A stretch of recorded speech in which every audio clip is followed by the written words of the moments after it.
Pakita ko sa inyo mga kabukid kung anong kakaiba nung pero sa bagay talagang kung kakaiba lang ay malayo talaga tayo dahil Kapas to Calamba ang ating biyahe ngayon. Good mga kabukid, good morning, good morning.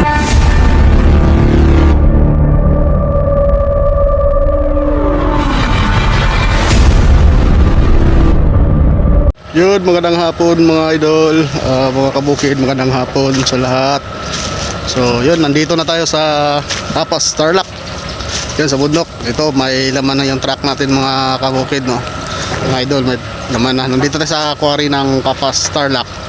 Yun, nasa likod natin yung Buhangin Ubay Bro, kung tawagin, no, pangarga namin.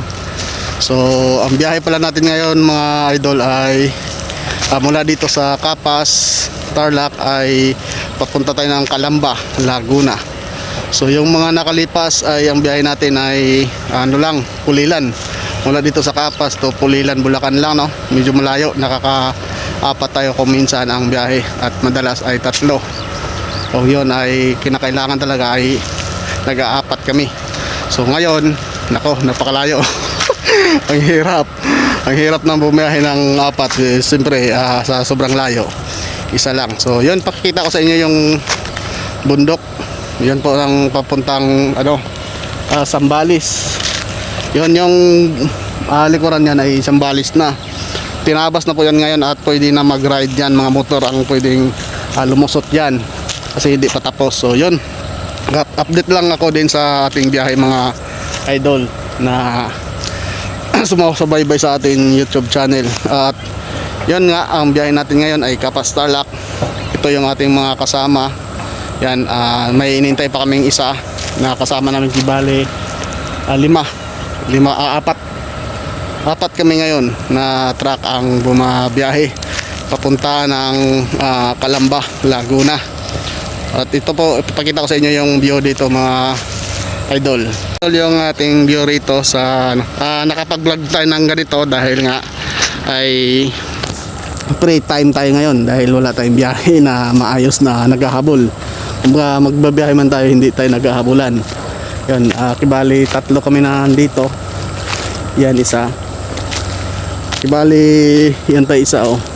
So tatlo. So isa na lang inihintay namin. Yan, kasama namin yan. Yan, iisang may-ari lang yan. So inihintay lang natin yung isa dahil yung driver noon ay nagkasakit, nagpa-check up. So naghanap muna ng extra driver para bumiyahe yung isa. Kibali 5 truck po ito. Yung isang truck kasi double beam yon. Yung may-ari ang nagdadala noon, kaso lang parang hindi siya babiyahe dahil masyadong malayo kasi hindi siya pwede sa expressway. Kumbaga MacArthur Highway po yon papunta rito sa Kapas Tarlac. So yun, Kibali, kinikwento ko lang sa inyo mga kabukid yung ating biyahe ngayon. At siguro makapag-upload tayo nito ng madalas. Sinisikap ko na talaga na makapag-upload tayo. Sana po ay muli nyo kaming suportahan sa aming sa aming mga vlog.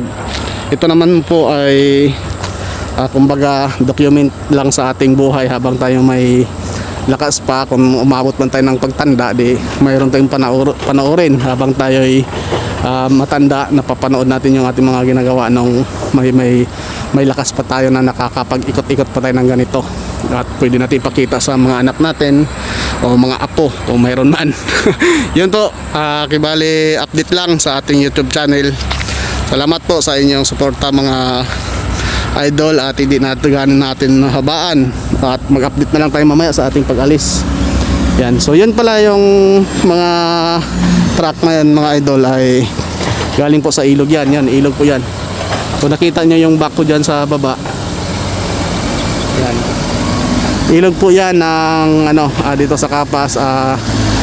Yan din po ang tinatawid ng papuntang Nabukyot at saka doon sa yan, pagtawid mo ng Zambales. Ayan, makita natin yung tulay dito pero hindi naabot ng camera dahil camera lang ang cellphone ng ating gamit. So iwan ko lang yung mga daan dyan, yung mga bundok na nakikita ko rito na may simento na paahon at yung iba ay rough road pa.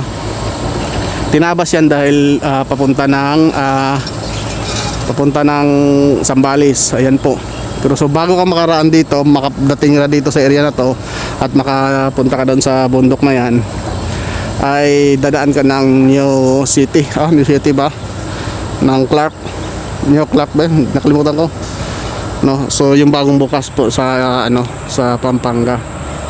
So mahabang ilog po 'yan at malaki na ilog po 'yan mga kabukid, mga idol. So malinis na buhangin.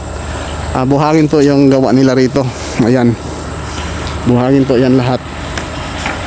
So wala siyang graba na ginagawa, walang graba na ginigiling dito. Kasi ang supply nito ay puro buhangin.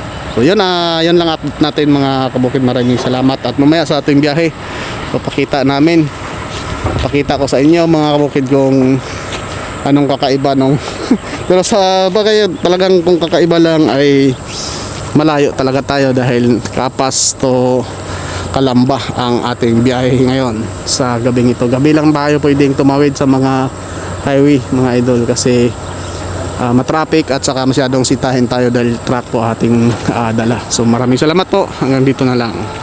Yun mga idol, update tayo uli doon sa ating biyahe, no? First time tayong bumiyahe.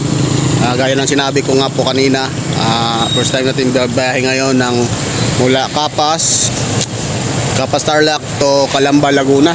So nandito kami ngayon sa area ng kampo ng Kapas Tarlac, no, sa mga nagtitrain ng mga sundalo ata, mga army.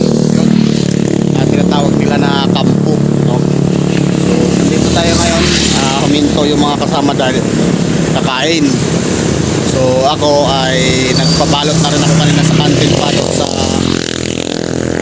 Pulilan pa lang kanina ay nagpabalot na ako, kaya sa truck na ako kumain. Yung iba kasi doon sa tawid kumain yan, may kainan. Mas mahal kasi dyan mga idol, no? Kumain kasi ako nung mga nakalipas na buwan, nakalipas ng linggo, ay dyan ako kumain. May kamahalan, kaya doon kami sa suki ng aming pinagkainan doon sa kantin sa Pulilan. Doon ako bumibili, kumakain, tapos nagpabalot na lang ako para kahit anong oras man naputin dyan sa daan ay mayroon tayong pagkain na dala, hindi tayo kakain sa mga hindi natin kilalang kantin. Katulad yan, sa business ako bumili dyan, mahal talaga. Pati yung kanin nila, ang 18 yung isang order na kanin. Tapos 85 ang kanilang ulam. Ano lang yun yung inulam ko, adobong baboy, 85. Ang gulay nila dyan ay 50. So yan, ngayon kailangan natin magtipid kasi ang biyahe natin ay Calamba, Laguna. Isang bisis lang tayo makapabiyahe. Isang bisis lang tayong pwede mabiyahe sa isang araw. Kaya medyo mababa lang yung ating bigay sa atin. So parang pagtitiisan lang natin dahil tayo yung nangangailangan At saka yan, okay na siguro yun, basta hindi na tayo naghahangad ng kung ano mang laki. Basta kung anong kaloob sa atin, yun na yun, no? So itong highway na ito,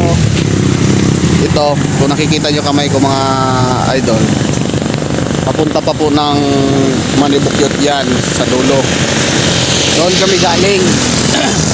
So itong highway na to, yan hanggang dyan, ayun, yan naman ay papunta ng Metro Manila. So pero lalabas pa tayo dyan ng Concepcion, Tarlac, no?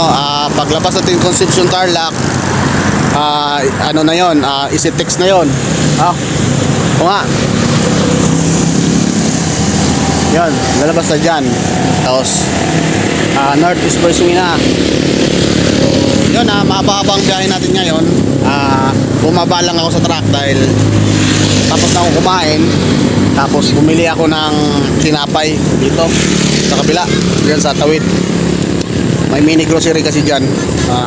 Bumili na ako ng tinapay kasi ang oras natin ngayon ay 6:35 pa lang. Baka maaga tayo gutumin. Kung nasa Itza tayo o hindi sa South Luzon Expressway, Wala na itong magpagbilhan ng pagkain doon. At hindi rin natin alam ang mga presyo doon sa bilihin. Kaya dito pa lang ay mas maigi tayo nakakaalam pa ng mga presyo, nakakaalam pa natin yung presyo dito, matitipid natin yung budget sa pagkain. Kasi ang budget kasi sa pagkain, mga kabukid, mga idol, ang budget natin sa pagkain sa isang araw, sabihin ko ba? Hindi na. Basta kung malakas kang kumain, tapos may bisyo ka, kulang yung Pero kung wala kang bisyo at marunong ka mag-control sa pagkain, kasyang-kasya siya. At sabi sana kung magluluto, ayun, sobra kung magluluto siya at di ka mapili sa uulamin. So yun mga idol, mga kabukid, ito yung truck natin, nakapatay po kasi mayroon tayong inintay na isang truck na salubong namin kanina doon paglabas namin sa quarry. Salubong natin yung isang kasama na tayo ipalabas na ng quarry, sila ipapasok pa lang. So parehas din, first time din na bumiyahe. Pero yung pahinanti noon ay nakabiyahe na ng isang bisis ata, pagkalam ko isang bisis. Pero yung driver, bago yung driver, di pa nakabiyahe doon. Kaya inintay po namin kasi kami baguhan dito. So yung kasunod namin, yun sa unahan, ayan, naka-apat na biyahe na sila, kaya alam na nila kung saan dadaan, alam na nila kung anong proseso ang pagpasok natin doon sa area ng Kalamba. Kaya naghintayan tayo at ganoon din naman ang ang problema po namin ngayon sa truck ay wala kaming reserba. May reserba man kami dyan na nakabitin, ay may diferensya yon, dalawang buko lang kabilang, parang nakagat ng nakagat ng bubuyog. Ang lalaki ng bukol, pasabugin na lang yan. Kaya magkukonvoy tayo lahat ngayon, apat na sasakyan para sakali yung mayroong masabugan ng gulong o kailangan ng reserba ay makahiram sa kabila. Then yung yung isang truck pala namin sa Naik yung isang kasama namin, Naik. So palabas ng EDSA hanggang sa South Expressway ay kasama natin, pero pagdating na sa ay maghihiwalay na. Panaik na siya, Laguna, yun. Kaya yun, update lang, at mamaya siguro kung may pagkakataon ay kukuha po tayo uli ng update sa ating biyahe, mga kabukid, para mapanood. Maraming salamat. So babo.